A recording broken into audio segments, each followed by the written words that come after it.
اگلے 8-10 ہفتے اسی انداز میں گزرے۔ اس کی ازدواجی زندگی نے سہاگ راہ سے جو ڈگر اختیار کی تھی اسی ڈگر پر چلتی رہی۔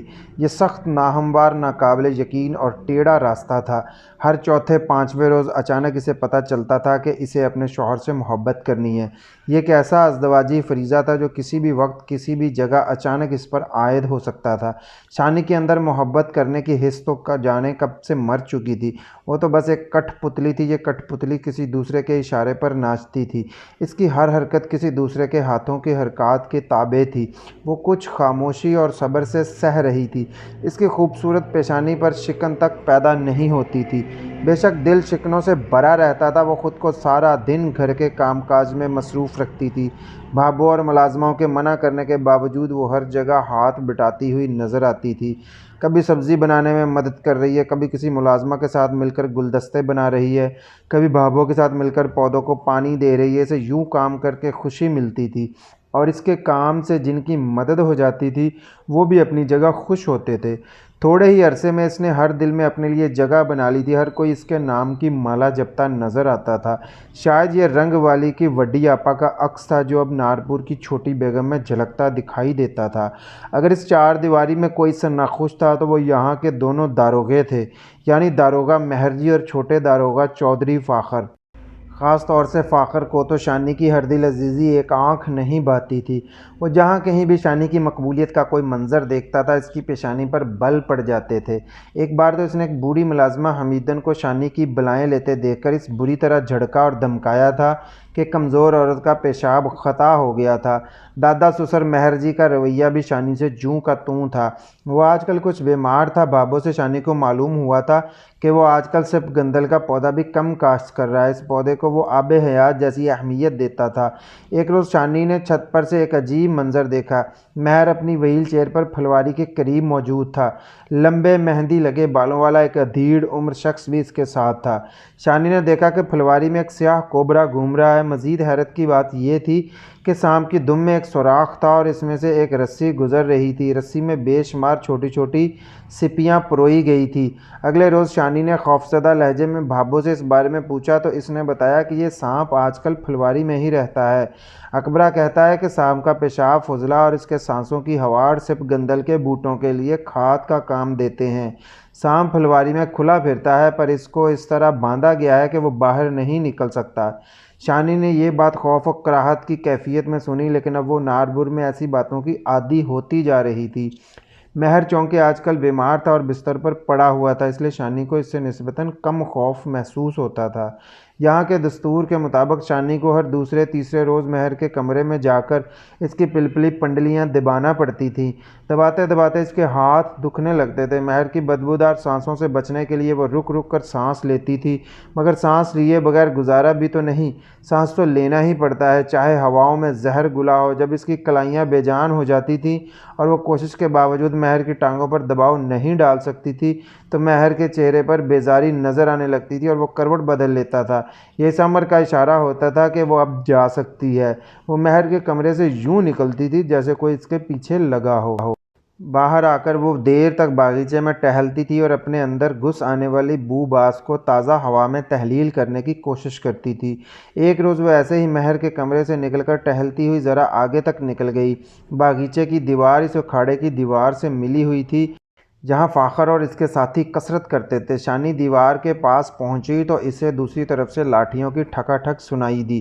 وہ مخصوص نعرے اور بڑکیں بھی سنائی دے رہی تھی جو لٹھ بازی کا حصہ ہوتی ہیں۔ پتہ نہیں کیا بات تھی، لٹھ بازی کا خیال ذہن میں آتے ہی شانی کے دل میں غم کا تیر سا آ جاتا تھا۔ اس کے تصور میں اپنے من موہنے بھائی عادل سلطان کا چہرہ آتا اور آنکھوں کے سامنے دھند پھیل جاتی۔ ابھی کوئی اس کے مرنے کی عمر تھوڑی تھی۔ وہ جوانی کے جوش میں آگ کے اندر ہاتھ ڈال بیٹھا۔ کیا تھا اگر وہ یوں فاخر سے مقابلے بازی پر نہ اترتا، اور اگر اترا تھا تو اس سے ہارتا نہ، اور اگر ہارا گیا تھا تو اس بات کو دل کا روگ نہ بناتا۔ زندگی میں ہار جیت تو ہوتی ہے، ہار نہ ہو تو پھر جیت کا وجود کیوں کر ہو۔ وہ خیالوں میں گم چلی جا رہی تھی۔ اسی دوران میں اس نے دیکھا کہ فاخر پسینے میں بھیگا ہوا اکھاڑے کی طرف سے آ رہا ہے۔ اس نے دھوتی کو لنگوٹ کی شکل میں کسا ہوا تھا، پورے جسم پر گھنے بال تھے۔ شانی کی طرف آتے ہوئے اس کے لنگوٹ نے پھر دھوتی کی شکل اختیار کر لی۔ فاخر کے سانولے چہرے پر پسینے کی بوندیں اور اس کی چڑھی ہوئی سانسیں دیکھ کر پتہ نہیں کیوں شانی کا دم گھٹ سا جاتا تھا۔ اسے لگتا تھا کہ جیسے فاخر نے ابھی ابھی عادل سے لٹھ بازی کی ہے، جیسے عادل زخمی حالت میں زمین پر گرا پڑا ہے اور فاخر فاتحانہ انداز میں اس کے سر پر کھڑا ہے، اور وہ تمام کا تمام دلدوز منظر شانی کے ذہن میں تازہ ہو جاتا تھا۔ ادھر کیا کر رہی ہو؟ فاخر نے اس کے قریب آ کر پوچھا۔ آج اس کا لہجہ کچھ نرم تھا۔ کچھ نہیں، یوں ہی ہوا خوری کو دل چاہ رہا ہے۔ لگتا ہے ہوا خوری تمہیں پسند ہے، وہ رومال سے پسینہ پونچھتے ہوئے بولا۔ کبھی کبھی تو ٹھیک ہے، پرسوں تمہیں ہوا خوری کرائیں گے۔ کہاں؟ شانی نے چہرے پر خوشی کے تاثرات سجائے۔ تمہیں تمہارے ابا جی سے ملا کر لائیں گے۔ شانی کھل اٹھی۔ پورے 2 مہینے ہو چلے تھے ابا جی کی صورت دیکھے ہوئے۔ رنگ والی اور رنگ والی کے سارے رنگ اسے بے طرح یاد آ رہے تھے۔ سورہ کی شادی بھی اس کی غیر موجودگی میں ہوئی تھی، اور بھی پتہ نہیں کیا کچھ شانی نے کھویا تھا۔ وہ اپنی خوشی پر بمشکل قابو پا سکی۔ پتہ نہیں کیوں آج اسے محسوس ہوتا تھا کہ فاخر کے رویے میں حاکمیت کے علاوہ بھی کچھ شامل ہو رہا ہے۔ وہ موجودہ صورتحال سے مطمئن نہیں ہے۔ وہ جسم اور خود سپردگی کے علاوہ بھی شانی سے کچھ چاہتا ہے، اور جو کچھ وہ چاہتا تھا وہ صرف حکم سے حاصل نہیں ہو سکتا تھا۔ وہ کیا چاہتا تھا شاید یہ خود اسے ٹھیک سے معلوم نہیں تھا۔ 2 روز شانی نے بے حد مشکل سے کاٹے۔ تیسرے روز اتوار تھا۔ الصبح شانی اور فاخر بذریعہ جیپ رنگ والی کی طرف روانہ ہو گئے۔ شانی نے ڈرتے ڈرتے منّے کو بھی اپنے ساتھ لے جانے کی اجازت مانگی تھی۔ تھوڑے سے تردد کے بعد فاخر نے اجازت دے دی تھی۔ جیپ میں ڈرائیور کے علاوہ ایک مسلح گارڈ بھی تھا، بلکہ یوں کہنا چاہیے کہ 2 گارڈ تھے۔ ڈرائیور بھی اسلحہ شناس تھا اور ہر وقت مسلح رہتا تھا۔ مہر جی کا چہیتا گارڈ اکبرہ آج کل حویلی میں موجود نہیں تھا۔ وہ کسی کام سے عارضی طور پر لاہور میں مقیم تھا۔ موسم خوشگوار تھا۔ ان لوگوں نے 8-10 میل تک ہموار پختہ سڑک پر سفر کیا۔ اب انہیں گجرانوالہ جانے والی سڑک پر پہنچنا تھا۔ وہاں تک پہنچنے کے لیے وہ اکثر ایک شارٹ کٹ استعمال کرتے تھے۔ 4-5 میل کا نیم پختہ راستہ تھا اور جنتر کیکر وغیرہ کے گھنے درختوں کے درمیان سے گزرتا تھا۔ اس راستے پر کبھی کبھار ہی کوئی ٹریکٹر ٹرالی یا بیل گاڑی نظر آتی تھی۔ کھیت راستے سے کافی ہٹ کر تھے۔ ان کی جیپ اس شارٹ کٹ پر 2-2.5 میل آگے گئی ہوگی کہ ایک سیاہ کار نے حکم سے ہارن دینا شروع کر دیا۔ سیاہ کار کی رفتار کافی تیز تھی۔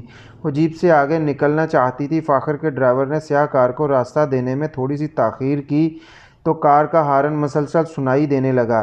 کار جیپ کے بالکل قریب چلی آئی اور پھر کار والے نے بڑے بے ڈھنگے طریقے سے اوورٹیکنگ کرنے کی کوشش کی۔ کار کی سائیڈ بری طرح جیپ کی سائیڈ سے ٹکرائی۔ جیپ کی پچھلی کھڑکی کا شیشہ چکنا چور ہو گیا اور وہ خطرناک طریقے سے لہرا گئی۔ بائیں طرف کے دونوں پہیے کچھ دیر کے لیے کچے میں اتر گئے تھے، اس لیے گرد کا ایک دبیز بادل فضا میں بلند ہوا۔ یہ بے حد طیش دلانے والی حرکت تھی۔ اس علاقے میں فاخر کی جانی پہچانی گاڑی کے ساتھ اس طرح کا سلوک کون کر سکتا تھا؟ ایک سیکنڈ میں فاخر کا چہرہ لال بھبوکا ہو گیا۔ گارڈ کی مونچھیں بھی پھڑکنے لگی تھیں۔ روکو اس حرام زادے کو، فاخر نے گرج کر کہا۔ کار ابھی تک حکم میں ہی تھی۔ فاخر کے ڈرائیور نے جیپ کو راستے کے عین درمیان میں لاتے ہوئے رفتار اس طرح آہستہ آہستہ کم کی کہ راستہ بلاک ہو گیا۔ جیپ کھڑی ہو گئی اور پرانے ماڈل کی سیاہ شیورلیٹ کار اس کے حکم میں رک گئی۔ گھنی مونچھوں والا گارڈ اور ڈرائیور چھلانگیں مار کر جیپ سے اترے۔ انہوں نے ایک نظر میں جیپ کے نقصان کا جائزہ لیا اور پھر سیاہ کار کی طرف لپکے۔ سیاہ کار قریباً 50 فٹ پیچھے کھڑی تھی۔ فاخر کا گندمی چہرہ خون کے دباؤ سے نیم تاریک نظر آنے لگا تھا۔ وہ شانی اور منّے کی پرواہ کیے بغیر مسلسل کار والوں کی ماں بہن ایک کر رہا تھا۔ وہ ابھی تک جیپ کے اندر ہی تھا۔ شانی نے مڑ کر دیکھا۔ گارڈ کے پہنچتے ہی کار والے بھی باہر نکل آئے تھے۔ یہ 2 افراد تھے۔ ڈرائیونگ سیٹ والے دروازے کی طرف سے جو شخص برآمد ہوا، اسے دیکھ کر شانی کی آنکھیں حیرت سے پھیل گئیں۔ وہ اس شخص کو جانتی تھی، بہت اچھی طرح جانتی تھی۔ گزر جانے والے 3-4 ماہ میں اس شخص کا چہرہ شانی کے تصور میں آیا تھا اور ہر بار اسے عجیب و غریب کیفیت سے دوچار کر گیا تھا۔ وہ اس کیفیت کو کوئی نام نہیں دے سکتی تھی۔ خوشی، نہ غم، نہ اداسی، نہ وابستگی۔ پتہ نہیں یہ کیا کیفیت تھی جو اس کے دل کی اتھاہ گہرائیوں پر عمل کرتی تھی اور درد کی لہر رگو پے میں جگاتی تھی۔ ہاں، یہ اس کا جانا پہچانا شخص تھا۔ یہ واحدی تھا۔ وہ گرے شلوار قمیض میں تھا۔ کندھوں پر ایک پھولدار چادر تھی جو دونوں پہلوؤں پر جھول رہی تھی۔ اس کی داڑھی پہلے سے زیادہ گھنی اور بال پہلے سے بڑھ کر لمبے ہو چکے تھے۔ یوں لگتا تھا کہ اس کے ملیح چہرے کا 2/3 حصہ ان بالوں میں چھپا ہوا ہے۔ وحدی کو فاخر کے کرخت محافظوں کے روبرو دیکھ کر شانی کے دل میں ٹیس سی جاگی۔ ذہن میں ایک ساتھ کئی سوال اٹھے، یہ کہاں سے آیا؟ اس کی آمد اتفاقیہ ہے یا دانستہ؟ اس کی گاڑی فاخر کی جیپ سے کیسے ٹکرا گئی؟ اب اس کے ساتھ کیسا سلوک ہونے والا ہے؟ وہ دم بخود تھی۔ منا اس کی گود میں تھا۔ محافظوں اور وحدی وغیرہ میں کوئی بات ہو رہی تھی۔ بمشکل 1.5-2 منٹ گزرے ہوں گے کہ ڈرائیور نشان علی تیزی سے جیپ میں داخل ہوا۔ اس کا رنگ پھیکا پڑا ہوا تھا، چہرے پر ہیجانی کیفیت تھی۔ کیا بات ہے نشان؟ فاخر نے پوچھا۔ نشان علی نے تھوک نگلا اور شانی وغیرہ کی طرف دیکھا۔ شاید وہ بات کرنے سے ہچکچا رہا تھا۔ فاخر نے اس سے کہا کہ کوئی بات نہیں، وہ جو کہنا چاہتا ہے کہے۔ نشان علی نے سرسراتی سرگوشی میں کہا، مالک میں اس چادر والے بندے کو پہچان گیا ہوں، یہ کوئی اور نہیں رستم سیال ہے۔ رستم سیال؟ فاخر نے حیرت سے کہا اور پورا گھوم کر عقب میں دیکھا۔ چند سیکنڈ تک اس کی نگاہ وحدی پر مرکوز رہی، پھر اس کے تاثرات بھی بدل گئے۔ شاید اس کی نگاہ نے بھی نشان علی کے بیان کی تصدیق کر دی تھی۔ اس نے سرسراتے لہجے میں کہا، لگتا تو وہی ہے، بس داڑھی اور مونچھوں کا فرق ہے۔ 100% وہی ہے مالک محمد، میرا خیال ہے کہ بات بڑھانے کا کوئی فائدہ نہیں، نقصان تو دونوں گاڑیوں کا ہوا ہے۔ شانی یہ سب سن رہی تھی اور اس کے کانوں میں سیٹیاں بج رہی تھیں۔ دل و دماغ میں رستم سیال کا نام ایک گونج کی طرح پھیل رہا تھا۔ رستم سیال علاقے کا معروف ڈکیٹ تھا۔ اس کے قصے اکثر لوگوں کی زبان پر رہتے تھے۔ وہ چکرا سی گئی۔ اس کا معطل ذہن اس نتیجے پر پہنچنے کی کوشش کرنے لگا کہ سیاہ کار کے قریب کھڑا شخص رنگ والی حویلی کا مالی وحدی ہے یا نامی گرامی ڈاکو رستم سیال۔ کیا واقعی یہ مالی کے بیس میں رستم سیال تھا؟ شانی کو وحدی سے متعلق وہ واقعات یاد آئے جو اسے پہلے بھی الجھن میں مبتلا کرتے رہے تھے۔ وحدی نے کٹھولی گاؤں کے قریب ایک قبرستان میں شانی اور سکینہ کو ایک بڑی مصیبت سے بچایا تھا، اور ایسی دلیری کا مظاہرہ تھا جو ان دونوں کو اب تک یاد تھی۔ اس سے پہلے بھی ایک مرتبہ وحدی کی فطری جیداری کا مظاہرہ ہوا تھا۔ لٹھ بازی کے مقابلے کے بعد فاخر عادل کو بے دردی سے زخمی کر رہا تھا۔ وحدی آگے آیا تھا اور اس نے فاخر کی لاٹھیاں اپنے ہاتھوں پر روکی تھیں۔ اس قسم کے اور بھی 2-4 چھوٹے بڑے واقعات تھے جو شانی کو الجھن میں مبتلا کرتے تھے۔ اس کے اندر سے آواز آیا کرتی تھی، یہ شخص وہ نہیں ہے جو خود کو ظاہر کرتا ہے۔ آج وہ یہی بات ڈرائیور نشان اور اپنے شوہر کی زبانی سن رہی تھی۔ ایک ساتھ بہت سے مناظر شانی کے ذہن میں آئے، اور اس کے ساتھ ہی وہ منظر بھی جب شانی نے اپنے مالی وحدی کے منہ پر تمانچہ مارا تھا، اور وہ منظر بھی جب اسے بے توقیر کر کے گھر سے نکالا تھا۔ یہ بات تو شانی پہلے سے جانتی تھی کہ وحدی نے باغ کا کام صرف رنگ والی کی حویلی میں رہنے کے لیے اختیار کیا تھا۔ رنگ والی میں ایک موقع پر وحدی نے اسے بتایا تھا کہ وہ رستم سیال کے قبیلے کا ہے اور اس کا دور کا رشتہ دار ہے۔ آج ایک مختلف بات کا پتہ چل رہا تھا، وہ رستم سیال کا دور کا رشتہ دار نہیں تھا، وہ خود رستم سیال تھا۔ کیا واقعی ایسا ہے؟ یہ سوال بے پناہ شدت اور خوف کے ساتھ شانی کے ذہن میں ابھرا۔ اور اگر واقعی ایسا ہے تو پھر رستم سیال نے رنگ والی میں شانی کے ہاتھوں اپنی بے عزتی کیوں کر برداشت کی؟ یہ سارے کے سارے خیالات بس 2-3 سیکنڈ کے اندر شانی کے ذہن سے گزر گئے تھے۔ اس کی آنکھیں وحدی یا رستم سیال پر جمی تھی، جو بڑے انداز سے سیاہ کار کے پہلو میں کھڑا تھا اور فاخر کے گارڈ سے بات کر رہا تھا۔ پھر اچانک شانی کو محسوس ہوا کہ باتوں میں تلخی آ گئی ہے، جیسے بجلی چمکتی ہے۔ وحدی کا دایاں ہاتھ یکایک گھوما اور ایک طوفانی مکہ گارڈ کے چہرے پر پڑا۔ وہ اپنی رائفل سمیت اچھل کر کئی فٹ دور جا گرا۔ جہاں وہ گرا وحدی رستم سیال کا ساتھی پہلے سے موجود تھا۔ اس نے ایک جھٹکے کے ساتھ رائفل گارڈ سے چھین لی۔ ڈرائیور نشان علی نے بھنا کر اپنی قمیض کے نیچے سے پستول نکالنا چاہا، مگر اس سے پہلے ہی معلق آٹومیٹک رائفل کی نال اس کے سینے سے جا لگی۔ خبردار، وحدی کے ساتھی نے کڑک کر کہا۔ ڈرائیور جہاں کا تہاں کھڑا رہ گیا۔ یہ منظر فاخر ایئر کنڈیشن جیپ کے اندر سے دیکھ رہا تھا اور تلملایا ہوا باہر نکلنے لگا تھا۔ شانی نے اس کا بازو مضبوطی سے پکڑ لیا۔ نہیں فاخر، آپ باہر نہ نکلیں، یہ بندہ خطرناک لگتا ہے۔ جو کچھ بھی تھا، فاخر کے لیے جیپ میں رکے رہنا ممکن نہیں تھا۔ وہ ایک جھٹکے سے اپنا بازو چھڑا کر باہر آیا۔ اتفاقاً اس وقت فاخر کے پاس کوئی ہتھیار نہیں تھا، ورنہ وہ ہتھیار یقیناً اس کے ہاتھ میں آ چکا ہوتا۔ وہ وحدی کے سامنے پہنچا اور گرج کر بولا، تمہیں حیا آنی چاہیے، ایک تو گاڑی کو ٹکر ماری ہے اور دوسری بدماشی دکھا رہے ہو۔ بدماش اگر بدماشی نہیں دکھائے گا تو پھر کیا تم جیسے شریف دکھائیں گے جو صرف کمزور عورتوں اور نوکرانیوں سے کشتی لڑنا جانتے ہیں؟ کون ہو تم؟ فاخر نے اس کے تند جملوں کو نظر انداز کرتے ہوئے کہا۔ وہ بڑے اعتماد سے مسکرایا، ایسے میں گھنی مونچھوں اور داڑھی کے اندر سے اس کے سفید ہموار دانتوں کی قطار چمک گئی۔ میرا خیال ہے کہ تم مجھے پہچان چکے ہو، میں وہی ہوں جس کا اندازہ تم نے اور تمہارے کڑچھے نے لگایا ہے۔ اس کا اشارہ ڈرائیور نشان علی کی طرف تھا۔ فاخر کا چہرہ اندرونی غضب سے سرخی مائل ہو گیا۔ وہ بولا، چوریاں ڈکیٹیاں کر کے کوئی رستم زمان نہیں بن جاتا۔ میرے لیے تمہاری حیثیت قانون کے بھگوڑے سے زیادہ نہیں ہے۔ کتنے دن بھاگے بھاگے پھرو گے؟ ایک دن تمہاری چمڑی ہوگی اور پولیس کے چھتر۔ پولیس کا ڈراوا دینا تیرے جیسے شودوں کی پرانی عادت ہے۔ مرد کا بچہ تو وہ ہوتا ہے جو اپنے بازوؤں کے بل بوتے پر بات کرتا ہے، وحدی نے نفرت انگیز لہجے میں کہا۔ اس کی سیاہ آنکھوں میں جہاں شانی کو ہمیشہ ایک خاموش عقیدت نظر آئی تھی، آج نیلی آگ دکھائی دے رہی تھی۔ یہ آگ اپنے سامنے آنے والے کسی بھی شخص کو خاکستر کرنے کی طاقت رکھتی تھی۔ فاخر اور وحدی یا رستم سیال کے درمیان چند تیز جملوں کا تبادلہ ہوا، پھر نہ جانے کیا ہوا کہ وحدی تیزی سے اپنی گاڑی کی طرف گیا۔ اس نے لمبی شیورلٹ کے اندر سے 2 چمکدار لاٹھیاں برآمد کیں۔ عجیب تیش کے عالم میں اس نے ایک لاٹھی فاخر کی طرف پھینکی اور دوسری اپنے ہاتھوں میں سنبھال لی۔ بادلوں کی گرج سے مشابہ اس کی آواز شانی کے کانوں تک پہنچی۔ اگر ہجڑا نہیں تو آج میرے ساتھ بھی 2 ہاتھ کر، تیری ساری لٹھ بازی نہ نکال دوں تو کہنا اپنے باپ کا نہیں۔ فاخر چند لمحے ساکت و جامد کھڑا رہا، یوں لگا جیسے کسی فیصلے پر نہیں پہنچ پا رہا۔ ایک ساعت کے لیے محسوس ہوا کہ وہ لاٹھی دور پھینک دے گا، دوسری ساعت میں لگا کہ وہ گالیاں بکتا ہوا پوری طاقت کے ساتھ وحدی پر پل پڑے گا۔ آخر وہ چند ساعتیں گزر گئی۔ شانی نے سہم کر دیکھا فاخر نے یکا یک ایک وحشیانہ چنگاڑ کے ساتھ وحدی پر لاٹھی سے حملہ کیا۔ یہ اتنا شدید حملہ تھا کہ چوکس ہونے کے باوجود وحدی لڑکھڑا کر ایک درخت سے جا لگا۔ اس کے سر پر چوٹ آئی تھی، لیکن اس کے سنبھلنے کی رفتار بھی قابل داد تھی۔ اس سے پہلے کہ فاخر کی لاٹھی پھر اس کے جسم سے چھوتی، وہ بجلی کی طرح تڑپ کر لاٹھی کی زد سے نکل گیا۔ ایک لمحے کے لیے دونوں کی آنکھیں چار ہوئیں، پھر لاٹھیاں لٹھ برداروں کے ہاتھوں میں برقی کوندوں کی طرح دکھائی دینے لگیں۔ وہ پوری طرح بے جگری اور بے پناہ شدت سے ایک دوسرے پر حملے کر رہے تھے۔ نیم پختہ راستے سے ہٹ کر کیکر اور جنتر کے گھنے درختوں کے درمیان اچانک ہی ایک میدان کارزار گرم ہو گیا تھا۔ دھول اٹھ رہی تھی، نازک شاخیں ٹوٹ رہی تھیں، لاٹھیوں کی کھٹاکھٹ اور لٹھ برداروں کے نعرے ہیجان خیز تھے۔ دیکھنے والی آنکھیں جیسے ساکت و جامد ہو کر رہ گئی تھیں۔ یوں دکھتا تھا کہ 2 صحرائی بگولے ہیں جو ہوا کی غیر معمولی قوت سے باہم ٹکرائے ہیں اور ایک ہی بھنور کی شکل اختیار کر گئے ہیں۔ فاخر وہ لٹھ باز تھا جو آج تک کسی سے زیر نہیں ہوا تھا۔ دوسری طرف تاریک راتوں اور گھاتوں کا شناور رستم سیال عرف وحدی تھا۔ وہ جسامت میں شاید گرانڈیل فاخر سے کچھ کم ہی ہوگا، لیکن طاقت اور پھرتی میں وہ قیامت نظر آتا تھا۔ دونوں دیوانگی کے عالم میں لڑتے ہوئے گاڑیوں کے قریب آئے۔ شانی اور منا سہم کر لینڈ کروزر میں کچھ اور بھی دبک گئے تھے۔ اچانک کسی لاٹھی کی طوفانی ضرب سے لینڈ کروزر کی عقبی سکرین بھی چکنا چور ہو گئی۔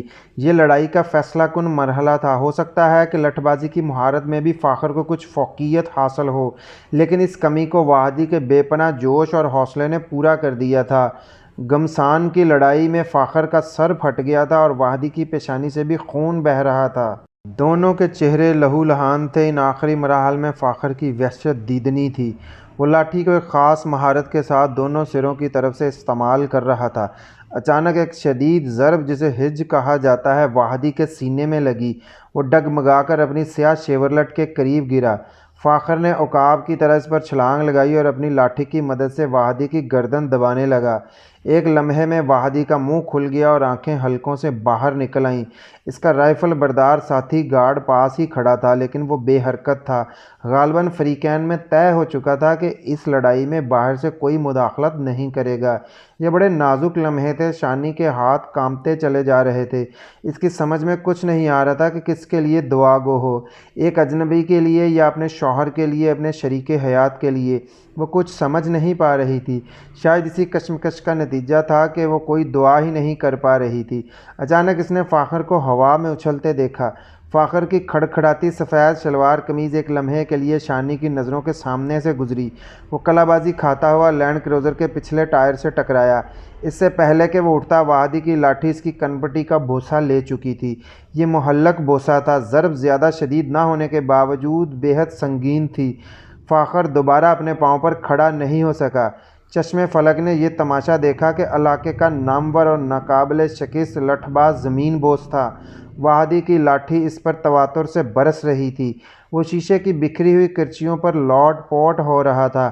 شانی درد سے چیختی ہوئی دیوانہ وار باہر نکل آئی۔ رک جاؤ، وہ تڑپ کر پکار اٹھی، لیکن اس کے پکارنے سے پہلے ہی واحدی یا رستم سیال، وہ جو کوئی بھی تھا، اپنا ہاتھ روک چکا تھا۔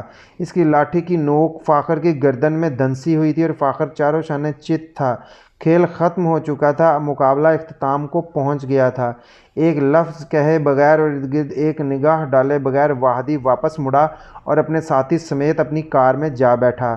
اس نے شانی پر بس ایک اچٹتی سی نگاہ ڈالی تھی۔ چند ہی سیکنڈ بعد اس کی کار دھول اڑاتی کیکر اور جنتر کے درختوں میں اوجھل ہو رہی تھی۔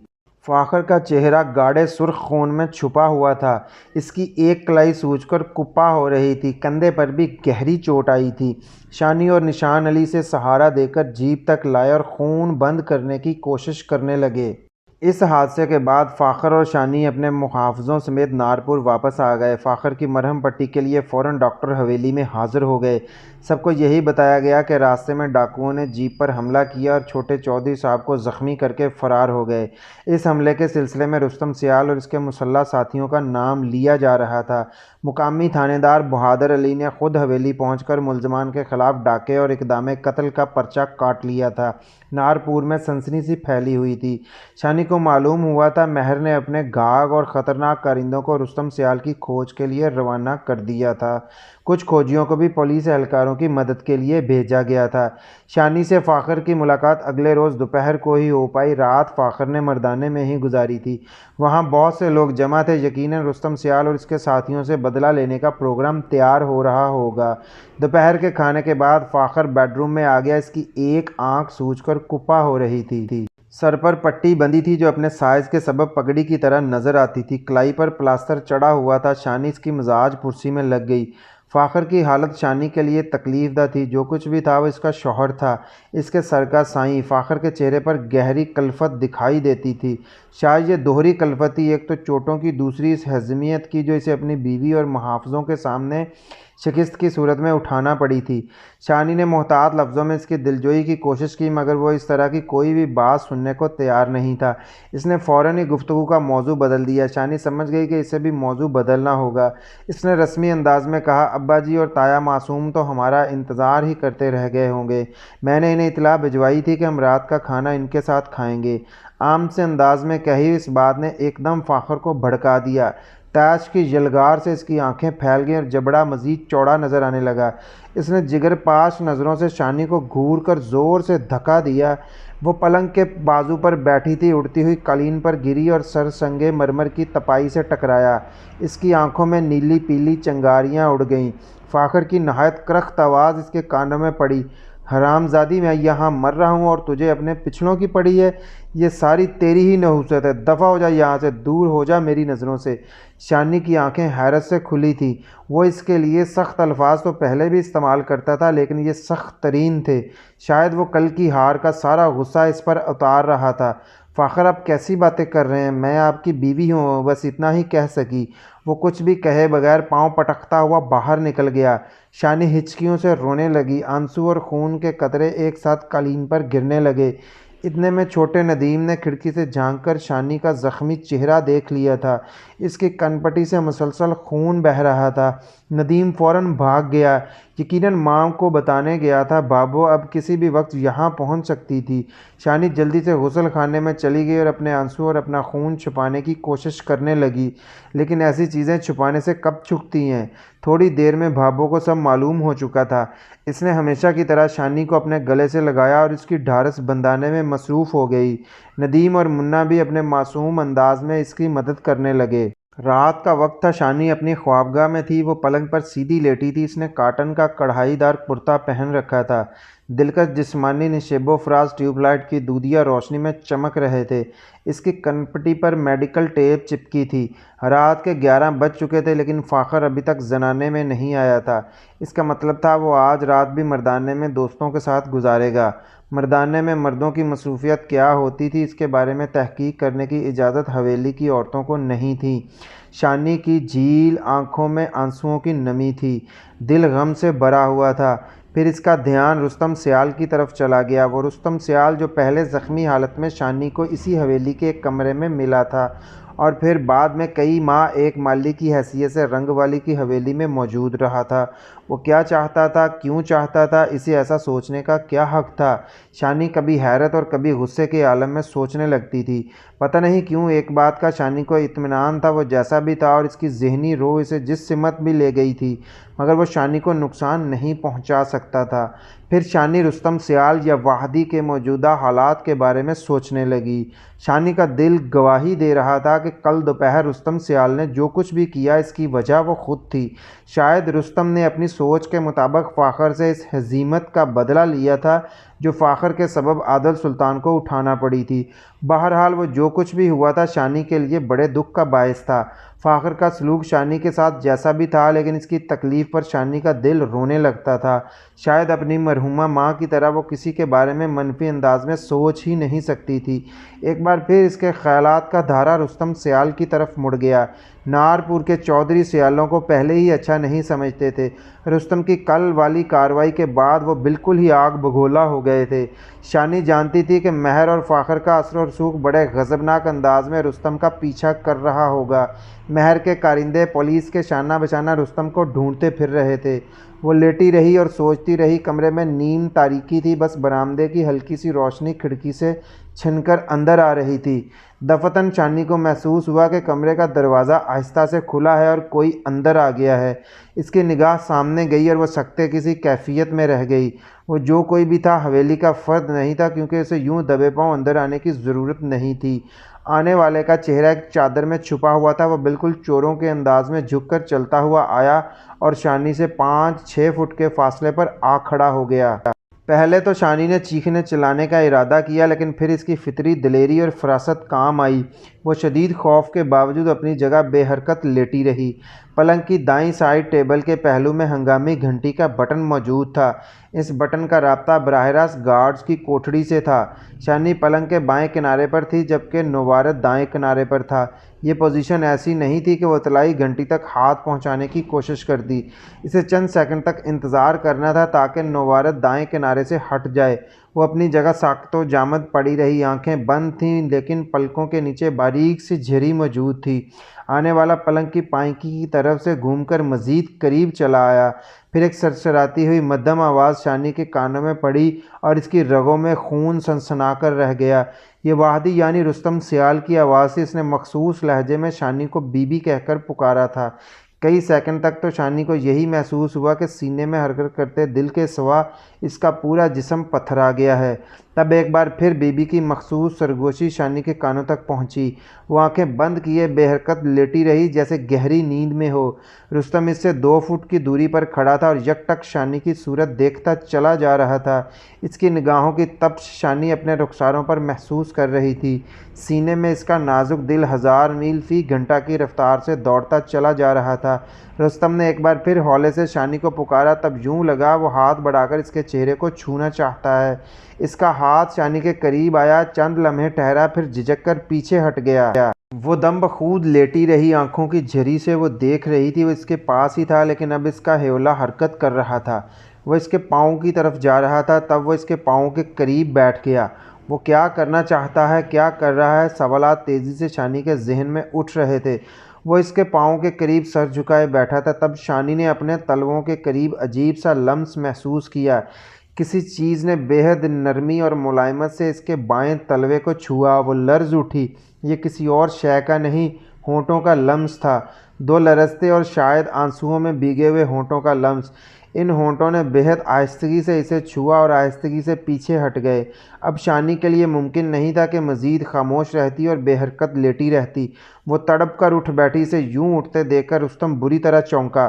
پھر اس کے جسم نے برق کی طرح حرکت کی اور اس کی چوڑی گرم ہتھیلی نے شانی کے ہونٹوں کو قدرے سختی سے ڈھانپ لیا۔ یقیناً رستم نے یہی سمجھا تھا کہ شانی نیند سے ابھی بیدار ہوئی ہے۔ وہ چند سیکنڈ تک شانی کی آنکھوں میں دیکھتا رہا، جیسے اندازہ لگانے کی کوشش کر رہا ہو کہ کہیں منہ سے ہاتھ ہٹانے کے بعد وہ چیخنا چلانا تو شروع نہیں کر دے گی۔ پھر جیسے شانی کی نگاہوں اور اس کے تاثرات نے اسے یقین دلایا کہ ایسا نہیں ہوگا، اس نے آہستہ سے اپنا ہاتھ شانی کے ریشمی ہونٹوں اور عارضوں سے ہٹا لیا۔ دونوں ایک دوسرے کو ایسی نظروں سے دیکھنے لگے جن میں خوف کی آمیزش بھی تھی۔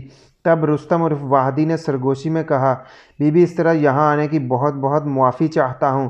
اس کے لہجے کی نرم کپکپاہٹ نے شانی کو ششدر کر دیا تھا۔ وہ اس کی طرف دیکھتی چلی جا رہی تھی اور خود کو یقین دلانے کی کوشش کر رہی تھی کہ یہ وہی رستم ہے جس کے خوف سے اب ایک خلقت لرزتی ہے اور جس نے صرف 36 گھنٹے پہلے فاخر سے خم ٹھونک کر مخاصمت مول لی تھی۔ اس وقت نظر آنے والے رستم اور اب اس کے سامنے بیٹھے ہوئے رستم میں زمین آسمان کا فرق دکھائی دیتا تھا۔ ابھی چند لمحے پہلے اس نے جو کچھ شانی کے ساتھ کیا وہ ناقابل یقین تھا۔ شانی اس کے خیال سے ہی شرم سے ڈوبی جا رہی تھی۔ وہ بے حد تلخ سرگوشی میں بولی، کیا میں یہ سمجھوں کہ تمہارا دماغ ٹھکانے پر نہیں ہے؟ تم جانتے ہو کہ اس طرح میرے کمرے میں گھس آنے کا مطلب کیا ہے؟ میں سب جانتا ہوں بی بی، اس کے باوجود مجھ سے یہ غلطی ہوئی ہے۔ شاید آپ ٹھیک ہی کہتی ہیں کہ میرا دماغ ٹھکانے پر لانے کے جو طریقے ہوتے ہیں ان کا بھی تمہیں پتہ ہوگا۔ وہ بے حد بے مروتی سے بولی، میرا خیال ہے کہ مجھے ملازموں کو آواز دینی چاہیے۔ اس نے اپنی جگہ سے اٹھنے کے لیے حرکت کی۔ رستم نے بے ساختہ اپنے دونوں ہاتھ شانی کے شانوں پر رکھ دیے، پھر یوں ہاتھ پیچھے ہٹائے جیسے کرنٹ لگ گیا ہو۔ بے انتہا عاجزی اور تحمل سے بولا، بی بی، مجھے اپنی مری ماں کی قسم ہے، میری طرف سے آپ کو کوئی خطرہ نہیں ہے۔ میں بھی چلا جاتا ہوں، بس 2-4 منٹ میں، بس 2-4 منٹ میں۔ اس کے لہجے میں نہ جانے کیا بات تھی کہ شانی اپنی جگہ سے اٹھ نہیں سکی، جہاں کی تہاں بیٹھی رہ گئی۔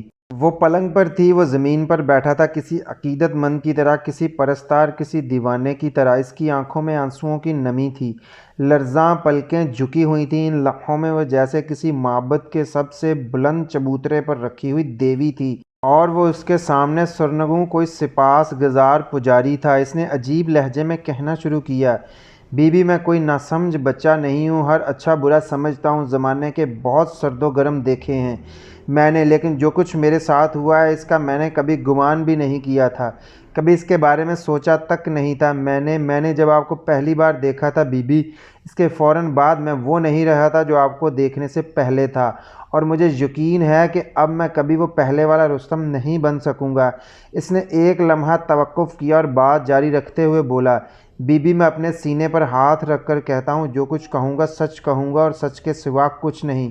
بی بی، میں وہی رستم سیال ہوں جس کے قصے آپ نے لوگوں سے سنے ہوں گے اور جس کی ہسٹری علاقے کے بے شمار تھانوں میں موجود ہے۔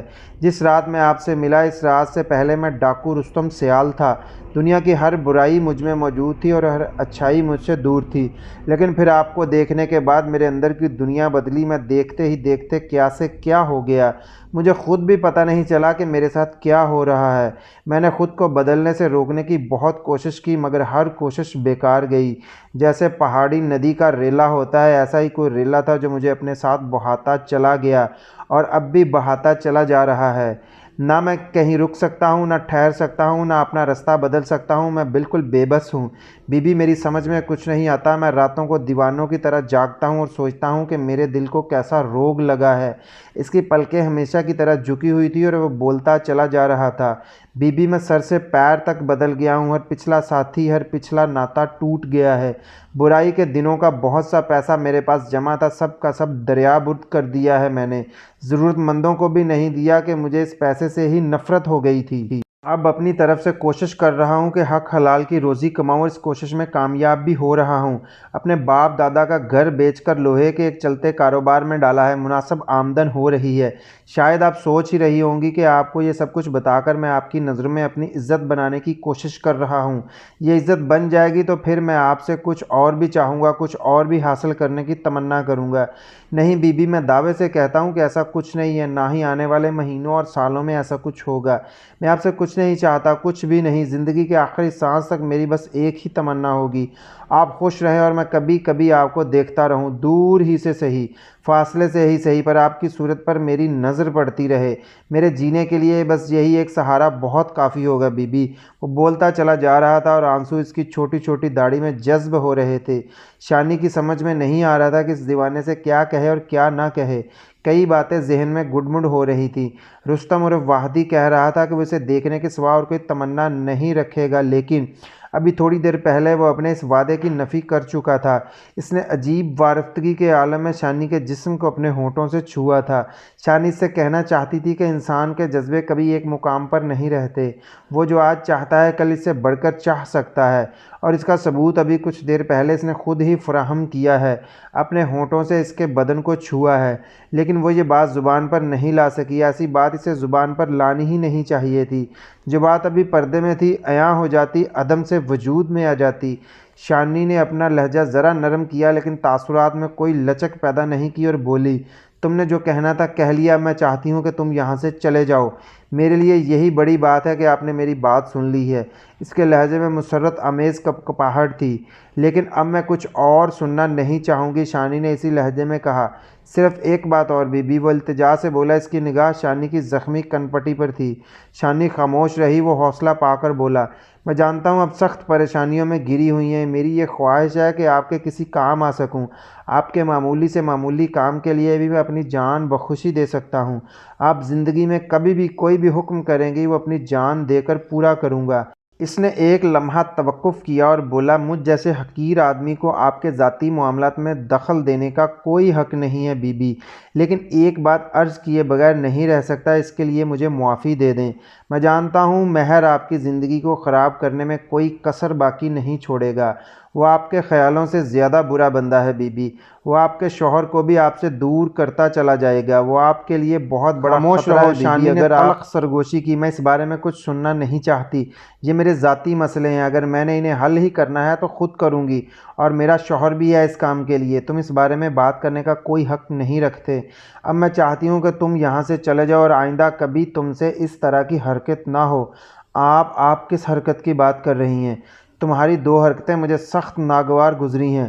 تم نے فاخر پر حملہ کیا اور انہیں جسمانی نقصان پہنچایا، دوسرے تم آج یہاں میرے کمرے میں گھسے یہ سوچے سمجھے بغیر کہ اس سے تمہاری جان اور میری عزت کو کتنا خطرہ لاحق ہو سکتا ہے۔ وہ بغیر کسی وضاحت کے غیر مشروط انداز میں بولا، میں ان دونوں حرکتوں کے لیے بھی ہاتھ جوڑ کر معافی کا طلبگار ہوں۔ تم آئندہ کبھی فاخر کے راستے میں نہیں آؤ گے، نہ اس سے کسی طرح کا کوئی عناد رکھو گے۔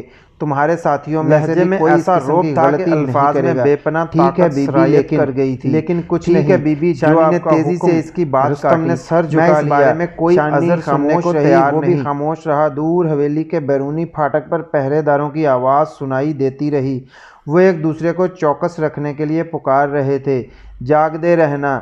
آخر رستم کھنکار کر بولا، بی بی کیا آپ نے میرے دیوانے پن اور میرے مجبور خیالوں کے لیے مجھے معاف کر دیا ہے؟ سنبھالنے کی کوشش کرو، اس آگ میں کھیلنے سے تکلیف اور جلن کے سوا کچھ ہاتھ نہیں آئے گا۔ شانی کوشش کے باوجود اپنے لہجے میں زیادہ سختی پیدا نہیں کر سکی۔ اس کے لہجے کی نرمی اور الفاظ کے انتخاب نے رستم کے چہرے پر خوشی کی ایک موہوم سی لہر دوڑا دی۔ یوں لگ رہا تھا کہ اس فکرے کو وہ اپنے لیے ایک بہت بڑا انعام سمجھ رہا ہے۔ وہ جلدی سے اٹھ کھڑا ہوا، میں اب چلتا ہوں بی بی۔ وہ الٹے قدموں پیچھے ہٹا جیسے شانی کی طرف پشت کرنا نہ چاہتا ہو۔ شانی سرگوشی میں بولی، ایک منٹ ٹھہرو، کہیں اپنے ساتھ مجھے بھی کسی مصیبت میں نہ ڈال دینا، یہاں ہر طرف تمہاری تلاش ہو رہی ہے۔ وہ الٹا چلتے چلتے رک گیا۔ شانی نے الماری سے ایک چابی نکالی، رستم کو وہیں کمرے میں چھوڑ کر تیزی سے باہر آئی۔ اس کا دل پھڑپھڑا رہا تھا۔ راہداری میں اچھی طرح دیکھنے کے بعد وہ آگے بڑھی اور دیوار پر لگے ایک سوئچ کو آف کر دیا۔ راہداری میں اندھیرا چھا گیا۔ وہ واپس کمرے میں آئی اور رستم سے بولی، چلو آؤ۔ اس نے فوراً ہدایت پر عمل کیا اور شانی کے پیچھے آیا۔ اس کے انداز سے عیاں تھا کہ وہ خطرات کی موجودگی کے باوجود انہیں خاطر میں نہیں لا رہا۔ راہداری میں 15-20 فٹ آگے ایک بالکل تنگ گزرگاہ تھی، مشکل سے ایک آدمی گزر سکتا تھا۔ یہ اوپر سے چھتی ہوئی اور بالکل تاریک تھی۔ وہ دونوں آگے پیچھے اندر داخل ہوئے۔ شانی نے ایک چھوٹے سے دروازے میں چابی گھمائی اور رستم سے بولی، اس دروازے سے نکل جاؤ، تھوڑا آگے ہی باہر کی دیوار ہے۔ رستم نے الوداعی فقرہ ادا کرتے ہوئے کہا، بی بی ہمیشہ آپ کے کسی حکم کا منتظر رہوں گا۔ شانی کے بدن میں ایک بار پھر پھریری سی دوڑ گئی۔ پتہ نہیں کس لہجے میں بات کرتا تھا یہ شخص، لگتا تھا کہ اثر روح تک اتر گیا ہے۔ اس نے کوئی جواب نہیں دیا۔ وہ دروازے سے نکل کر شانی کے سامنے سے گزرا تو شانی حتی الامکان حد تک دیوار سے لگ گئی۔ پھر بھی شانی کو کراس کرتے ہوئے رستم کا پورا جسم ایک لمحے کے لیے پورے کا پورا شانی سے مس ہوا۔ ایک بجلی سی تھی جو لپکی اور شانی کی رگے جاں میں اتر کر اوجھل ہو گئی۔ اگلے ہی لمحے وہ دروازے سے باہر تھا۔ شانی کانپتے ہاتھوں اور ماتھے پر نمودار ہوتے پسینے کے ساتھ پٹپٹاتی ہوئی دروازہ مقفل کر رہی تھی۔ کمرے میں واپس آنے کے بعد بھی وہ کتنی ہی دیر تک کسی چڑیا کی طرح سہمی ہوئی ایک گوشے میں دبکی رہی۔ ہر گھڑی دل کو یہ دھڑکا لگا تھا کہ ابھی فائرنگ کی آوازیں آئیں گی اور رکھوالی کے کتے ہوشیار ہو کر شور مچانے لگیں گے، لیکن ایسا کچھ نہیں ہوا۔ ارد گرد کی فضا جوں کی توں رہی۔ دھیرے دھیرے شانی کا خوف کم ہوتا چلا گیا۔